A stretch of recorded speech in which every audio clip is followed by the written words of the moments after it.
Education is not the same as memorization.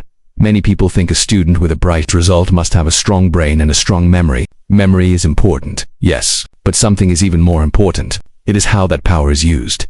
A student may memorize many answers and get good marks, but that does not always mean real education has happened. Real education means understanding.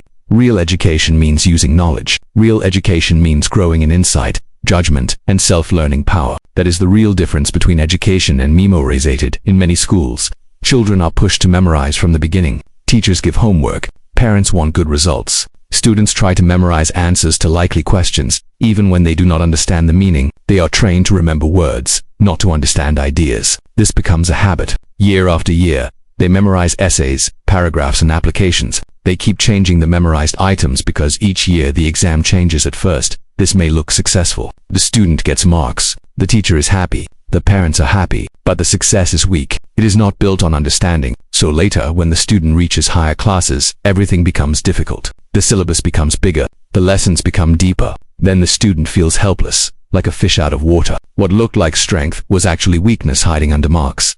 This is one of the biggest problems in education. The exam result looks good, but the learning power remains poor. A child who always memorizes does not build real reading power. He does not build writing power. He does not build analytic power. He does not build creativity. He only learns to carry weight for one exam and then drop it. That is not education. Memorization is also boring. It makes students tired of study. It makes learning painful. And when a lesson becomes harder, the student does not have the inner power to understand it, so he becomes more dependent on memorization. This is a dangerous cycle. The more he memorizes, the less he understands. And the less he understands, the more he is forced to memorize. But there is another path. If a student is taught to understand, even slowly, his power grows. A hard lesson may take time today, but understanding one lesson makes the next lesson easier. Reading may feel slow at first, but if the student reads carefully and regularly, reading speed also rises. The mind becomes stronger. The student becomes more independent. This is how education should work.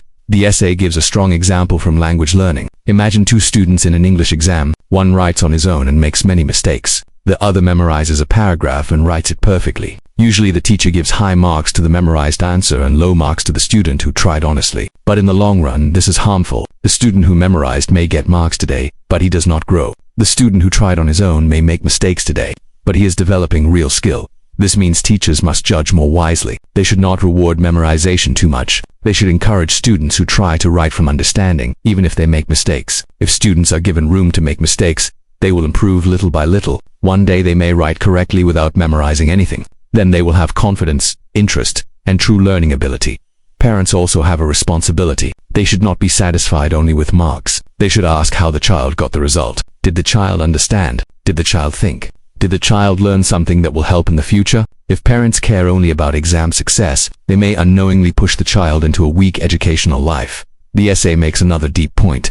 Learning is useful only when one lesson helps with the next lesson. If a lesson is memorized and then forgotten, and it does not make future learning easier, then what is its real value? It is like earning money every day and spending all of it before the next day comes. Nothing grows. Nothing stays. There is no progress.